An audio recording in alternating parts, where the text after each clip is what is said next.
I was fined $10,200 because my mulch was the wrong color. That's not the crazy part. The crazy part is, I'm the county materials inspector. Yeah, they tried to gaslight the guy who writes the inspection codebook. It started the week after I moved into Briarwood Ridge. Quiet little subdivision, lots of stone lions on porches, and one HOA president who smiled like a cat who'd swallowed a bird. Her name was Carol. Carol introduced herself at the mailbox. Said, "We're very proud of our uniform landscaping aesthetics." I remember that word, aesthetics. She said it like it was sacred scripture. I nodded, friendly. Didn't think much of it. At the time, I was still unpacking boxes and working 60-hour weeks reviewing site plans for the county. I inspect soil grades, runoff channels, material specs. If it's structural and earthy, I sign off on it. The first letter came on a Tuesday. Violation notice, mulch not in compliance with HOA guidelines.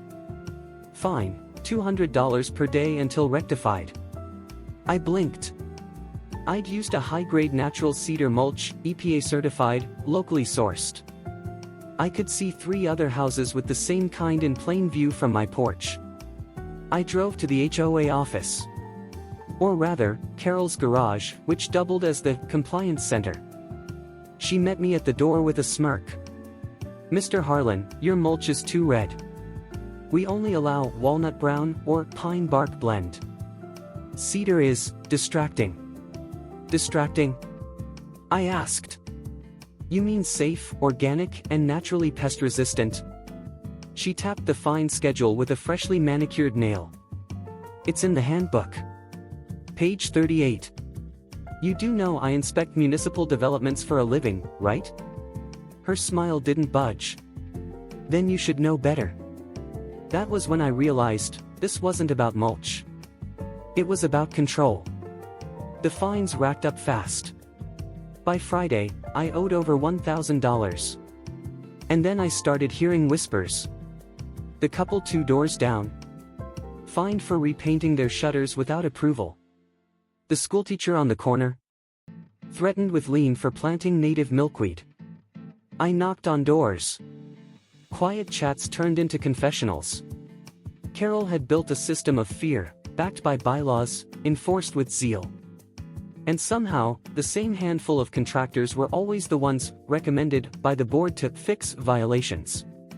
Knowledge nugget number 1, many HOAs have no oversight and operate like private governments. Check if your state requires annual audits or ombudsman review. I asked for a copy of the budget at the next HOA meeting. Carol laughed. Said I wasn't on the transparency committee. That night, an anonymous flyer was shoved under my door. Carol runs the board and the contractors. Follow the money. I ran the contractor names through our county's procurement database. One hit popped. RM Site Services. Owner? Richard Mallow. Guess who Carol's maiden name was? I pulled tax records. Richard Mallow had been paid $138,000 by the HOA in 18 months. That's for mulch, gutter checks, and fence staining. There was no competitive bidding. No recorded contracts. No conflict of interest disclosures. This wasn't a neighborhood. It was a small-town cartel. I started documenting everything. Photos. Videos. Screenshots of bylaws contradicting one another. Then I found something explosive. The parcel Briarwood Ridge was built on used to be a wetland mitigation zone, which meant the HOA was legally required to maintain pervious ground coverage ratios and certain native vegetation thresholds. Guess what? My illegal cedar mulch was listed in the original deed compliance plan. Knowledge nugget number 2, if your property is part of a federal mitigation zone, HOA landscaping rules must comply with environmental easements. They can't override state or EPA regs. I filed a complaint with the county zoning board, citing mismanagement of pervious surfaces and violations of the original development permit. 2 days later, someone slashed my tires. Next morning, I woke up to a certified letter on my windshield, delivered by hand. Final notice, unpaid fines total $10,200. Lien proceedings initiated. I called my attorney. She whistled. You sure you want to go nuclear? I said, I've never been more sure. Police Carlight screenshot this clause. Any HOA lien exceeding $5,000 without judicial review is grounds for civil challenge in 7 states. Tag a neighbor who needs to hear that. I started assembling my counterstrike. Public records request to the IRS. EPA complaint. Filed a claim with the State Attorney General's HOA Fraud Division. Sent certified letters to every homeowner detailing the misappropriations. My neighbor, Beth, a retired librarian, printed 200 copies of my summary report and hand-delivered them at 6 a.m. before Carol could block the newsletter. Next HOA meeting was standing room only. I stood up with a stack of documents and said, I have here proof of financial misconduct, conflict of interest, and multiple violations of our original land use covenant. If this board doesn't step down, I'll take it federal. Carol started to speak, then saw the sheriff walk in. He wasn't just there to observe. He had a warrant. Turns out, RM Site Services had been investigated once before, for billing fraud in another county. Carol had signed the checks.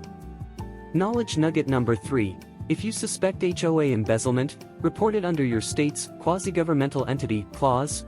Many AGs treat HOAs like public bodies for fraud enforcement. The board dissolved that night. Carol was escorted out, cursing in pearls. The lien lifted.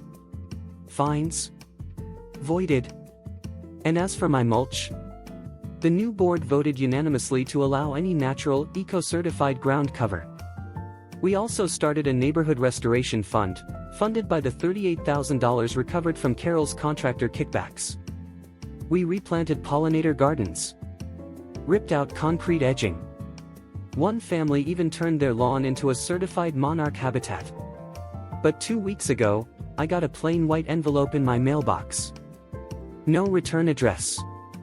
Just one thing inside. A key. Tiny. Rusted. No note. Carol moved out of state. Or so I heard. But I don't think she's finished. Next week, I'll tell you about the city that tried to steal a solar farm, and the retired electrician who sued them blind.